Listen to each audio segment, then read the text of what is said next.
This current season of ReZero is going to have a lot of amazing moments. But so did the previous seasons, and so will the future seasons too. So which arc of ReZero is the best? I'd love to read your list in the comments section, but for now, here's mine.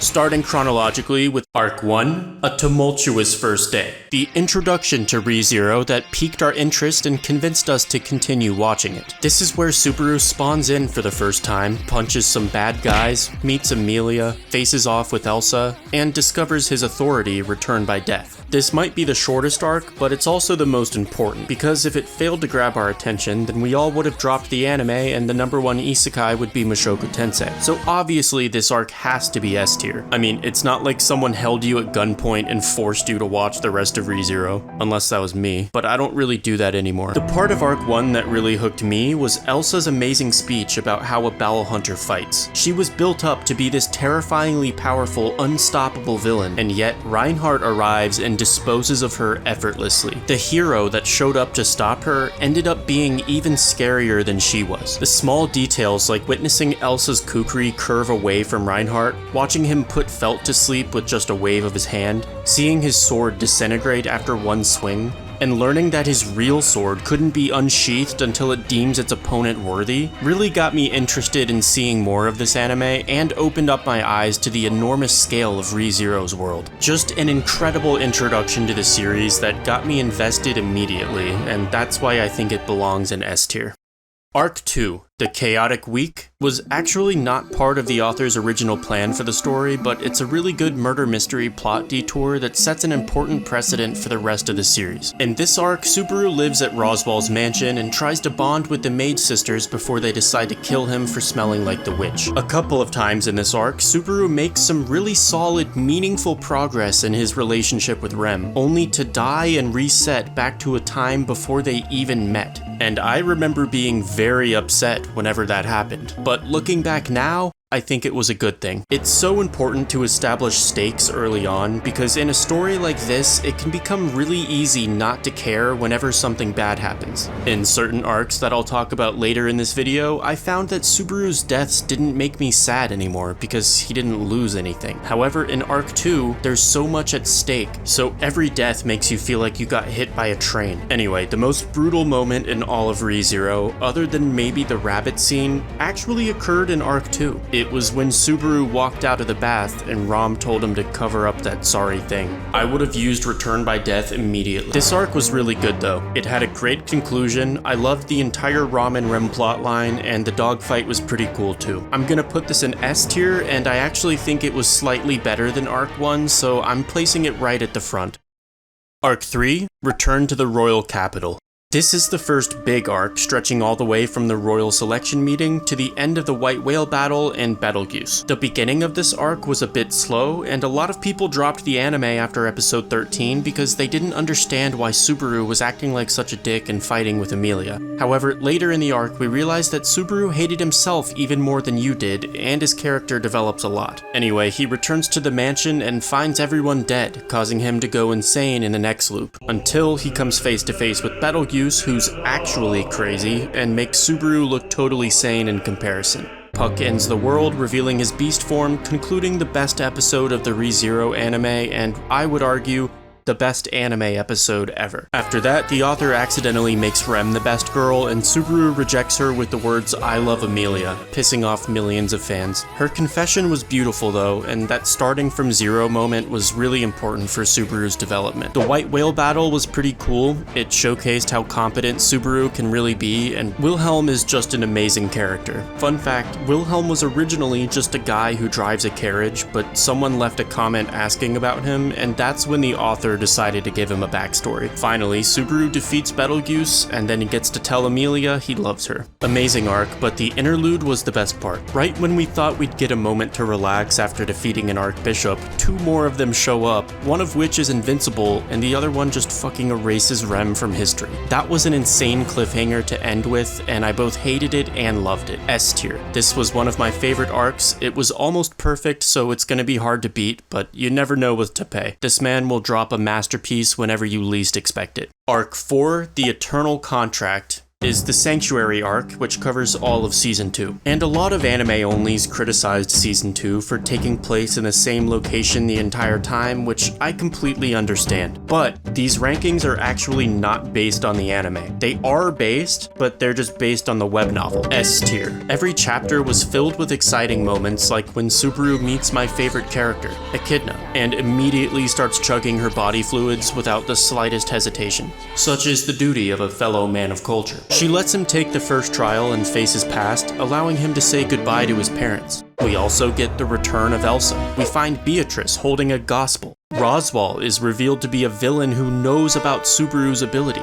We get the rabbit scene, the kiss of death scene. We got to see the world after Subaru dies. And all the lore revelations about the witches was just incredibly interesting to me. Carmilla, the Witch of Lust, charmed everyone she met, causing countries to go to war. Minerva, the Witch of Wrath, healed people at the cost of spawning a natural disaster somewhere else in the world. Typhon, the Witch of Pride, punished anyone who felt guilty about something. Daphne, the Witch of Gluttony, gave birth to all the demon beasts. Sekhmet, the Witch of Sloth, fought dragons just so she could sleep. Best girl Echidna, the Witch of Greed, whose thirst for knowledge still causes disasters today, despite her being dead for 400 years. And finally, we even got to meet Satella, the Witch of Envy, who almost ended the world. We also met another witch in Emilia's flashback, Pandora, the Witch of Vainglory, who seemingly has the power to alter reality with few limitations. And then there's Hector, the Warlock of Melancholy, whose existence itself is still a mystery. Subaru can now use the authority of Sloth. He also kissed Emilia and then formed a contract with Beatrice. Garfield defeated Elsa and left her to burn along with Roswaal's mansion. Beatrice used her ult, Al Shamak, to banish the Great Rabbit to another dimension. Emilia passed her trials, freeing the people of the Sanctuary, and finally, right at the very end of Arc 4, we get the resurrection of Echidna, which for some reason was cut from the anime, but concluded the arc beautifully in my opinion. I have no criticisms for Arc 4. In my opinion, this is peak ReZero, and that's why it belongs right here in the front. Absolute masterpiece. Arc 5. The Stars That Carve History is basically an action-packed tournament arc that covers the first 16 episodes of Season 3, so the rest of this video will contain spoilers for Season 3 and beyond. If you haven't read the novels yet, then I highly recommend you exit this video now, because Season 3 of the anime will hit much harder if you go into it blind. Anyway, I thought Pristella was like a breath of fresh air after being stuck in the Sanctuary for all of Arc 4, and seeing Subaru reconnect with all the old characters from Arc 3 was so refreshing. Subaru has grown a lot since the last time he saw them, and Arc 5 Subaru is a totally different person than he was in the beginning of the story, which becomes particularly evident in moments like his speech or his fight with Regulus. The Archbishop of Wrath, Sirius Romaniconti, had a really great introduction, and it was so creepy how Subaru and all the others were basically cheering for the death of a kid. The Authority of Wrath is terrifying, although Capella is easily the most fucked up character in ReZero by far. She's just despicable, and it's gonna be impossible to look away whenever she gets screen time. I liked her fight with Al, and it was nice to see some hints that he has some type of looping ability like Subaru. Arc 5 is full of great fights, so the animators have so many opportunities to pop off this season, but I think my favorite matchup was Reinhardt and Regulus. A fight between two of the strongest characters in the story is obviously going to be good, but one of the few complaints I have is how the author kept interrupting it with random shit like Ricardo's conversation with Julius. I don't know, I just thought maybe that could wait. Like, bro, Reinhardt is fighting Regulus. I don't need to hear about Ricardo right now. The best moment of the arc though, other than Subaru's speech, is actually gonna be a sad one. It happens at the end of the arc, and I'm not even gonna say it because I know one of you anime-onlys got curious and kept watching after the spoiler warning, so I'm just gonna shut up about it because that moment in particular is so good that I don't even want to say it. S tier. Arc 5 is almost tied with how much I like Arc 3, but there's just a couple pacing issues and writing decisions that I disagreed with, so I'm placing it just behind Arc 3. However, as an anime, Season 3 has the potential to be significantly better than both Season 1 and 2, so I'm really looking forward to it, and I have extremely high hopes. Arc 6. The Hall of Memories is another one of the best arcs in the story, opening with some really nice adventure elements as Subaru's party enters the desert, journeying towards the Pleiades watchtower and fighting and dying to some of the scariest monsters in the story. At one point, they even turn against each other, going insane and killing their own friends and allies, in probably the darkest chapter of the entire story. The tower gave us some valuable lore revelations in the Books of the Dead, and a valuable new waifu, Shala. Most of the arc, though, is a murder mystery plot similar to Arc 2, except this time it's a much deeper mindfuck that delves into memories and consciousness. We're basically stuck in a creepy tower with a bunch of difficult trials like fighting Reed Estrella, except Gluttony is hunting us at the same time, Subaru loses his memories, and people keep getting murdered and betrayed. Also, Satella lives in the shrine next door, so occasionally she might want to come over to play. There's a lot going on at once, and everything seemed impossible for Subaru to overcome. But we got this amazing chapter called Stand Up, and then Subaru uses his greed authority to buff his allies and help them in each of their individual fights to resolve all the issues in the tower. Julius versus Reed Estrella was awesome, although Rom's fight with Gluttony was the best fight in the arc. Honestly, it could be the best fight in the entire story, but we'll have to wait and see when it's animated. Up until this point, I would say Arc 6 was nearly perfect. However, I think the very end could have been done a bit better. Rem waking up had to happen. We all knew that. But randomly teleporting Subaru to the next location the author wants to write about was kind of a stupid and lazy way to transition to Arc 7. Regardless, Arc 6 is still a strong S tier, and overall it's one of the best arcs in ReZero, so I'm placing it just slightly in front of Arc 3. Arc 7.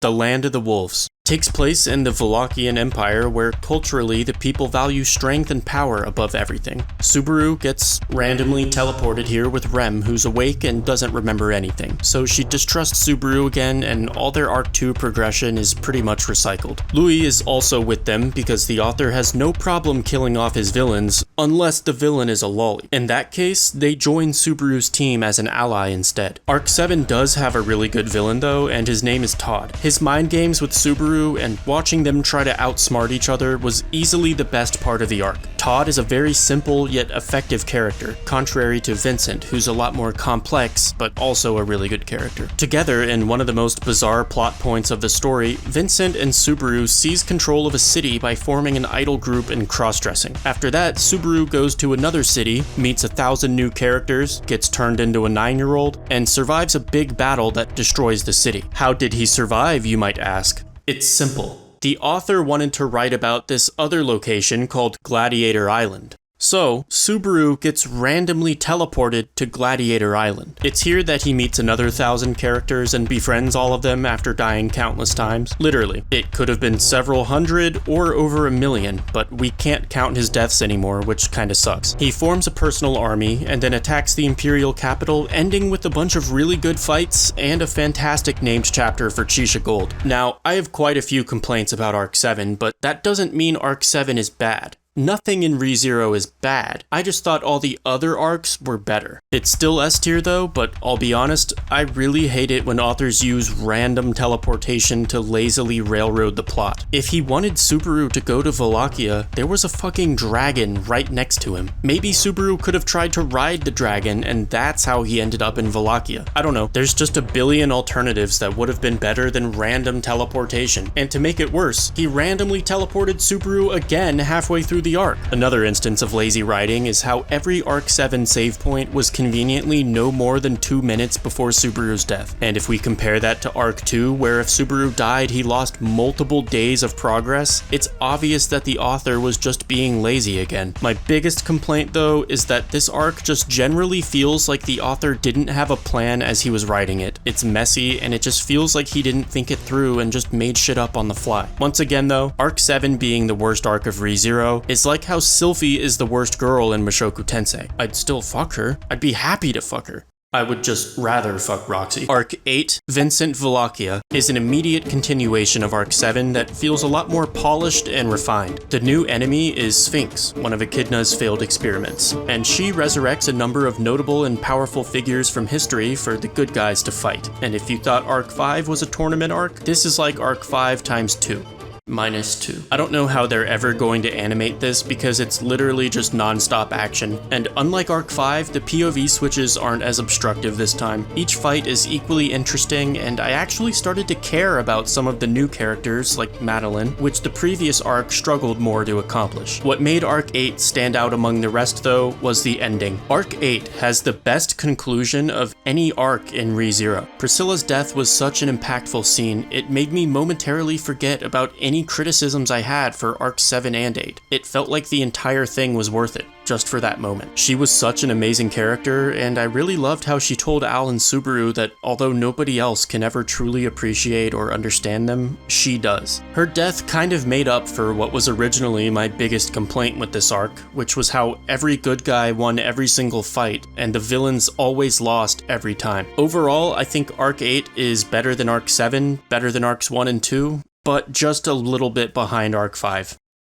Arc 9, The Light of a Nameless Star, is unfinished. In fact, it just started, but I'm going to rank it anyway just for fun. This ranking means nothing though, and will obviously change dramatically in the future depending on what direction the author takes Arc 9, but so far, I think it's S tier, and I would rank it somewhere between Arcs 3 and 5. But of course, it will probably move either up or down. Basically, what's happened so far is Al wants to go to the Pleiades Watchtower to read Priscilla's Book of the Dead, so Subaru accompanies him, and once they get there, Al betrays him. He uses Ol Shamak, a secret spell that he apparently learned from Echidna, which traps Beatrice and Subaru inside a magic orb, sealing their gates so that they can't do anything about it. And then, remember how Volcanica has dementia and doesn't remember who he is? Well, Al reads his own Book of the Dead to Volcanica, essentially fooling Volcanica into becoming Al. And then Reinhardt shows up, so they're about to fight. And that's the cliffhanger. So far, it's been absolute fire, and Arc 9 could potentially be one of the best, or even the best, so I can't wait to read more. This video was originally just gonna be a recap of the first 2 seasons, but I was like, fuck it, if I'm talking about Arcs 1 through 4, I might as well do the rest as well and make this a web novel video. So let me know what you guys think. I know everyone's opinion is different, so I'm actually really curious to see how you would rank these arcs in the comment section. I still read all of them. Thanks everyone for watching, and make sure you subscribe so you don't miss my Season 3 content. Keep talking about ReZero. I'm out for now. Peace.